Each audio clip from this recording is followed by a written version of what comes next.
Hello, मी लष्करा. जसं तुम्ही आधीच्या व्लॉगमध्ये बघितलं, आम्ही मेहेर रिट्रीटला पोहोचलो. बँड्स कलेक्ट करून 9 पर्यंत आम्ही आत गेलो.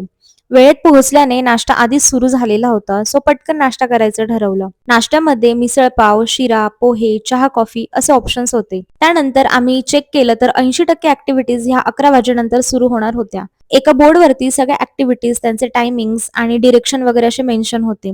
सो आम्ही त्या बोर्डचा फोटोच काढून घेतला, म्हणजे दिवसभर इझी होईल.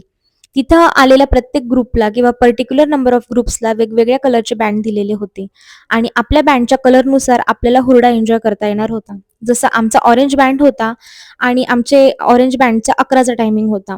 सो तोपर्यंत आम्ही मस्तपैकी ट्रॅक्टर राईड एन्जॉय केलं. जवळच असलेला मातोबा लेक पाहिला.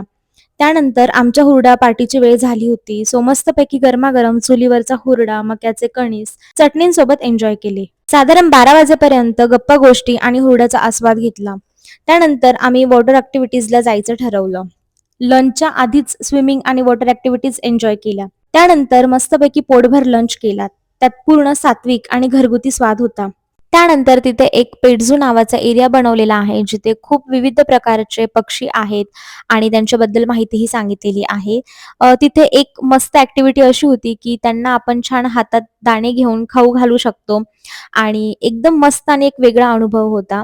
त्यानंतर आम्ही मस्तपैकी आंब्याच्या बागेतून बैलगाडीची सवारी केली. अगदी सगळं बालपणच आठवलं. लहान मुलांसाठी तिथे गेमिंग झोनही आहे. त्यानंतर तिथे काही पेड ॲक्टिव्हिटीज पण होत्या, ज्यामध्ये मला पॉटरी करायची होती. पण तिथे इतकी गर्दी होती आणि ती गर्दी काही कमी होता होईना. सो ती ॲक्टिव्हिटी मी स्किप केली आणि म्हटलं नंतर कधीतरी करूया. स्वतःला मस्त हायड्रेट ठेवण्यासाठी तिथे उसाचा रसही होता, जो की अनलिमिटेड होता. म्हणजे तुम्ही कितीही वेळा आणि कितीही ग्लास उसाचा रस घेऊ शकता. त्यानंतर आम्ही वळलो बोट राईडकडे. मस्तपैकी बोट राईड केली आणि यायच्या आधी त्यांनी छान स्नॅक्स ठेवलेल्या होत्या, ज्यामध्ये नाचोस होती, ओली भेळ होती. सो मी काही स्नॅक्स वगैरे खाल्ले नाही, कारण पोट ऑलरेडी फुल होतं. एकंदरीत ही ट्रिप खूप मस्त झाली होती. एकदम वर्थ आणि मेमोरेबल होती. सगळ्यांच्या कॉर्पोरेशनमुळे आणि खास स्वातीताई यांनी ट्रिप इतकी छान ऑर्गनाइज केल्यामुळे हा अनुभव अजूनच खास ठरला. तुम्ही देखील असं काहीतरी नक्कीच अनुभवायला पाहिजे. भेटूया नेक्स्ट ब्लॉगमध्ये. Okay, bye.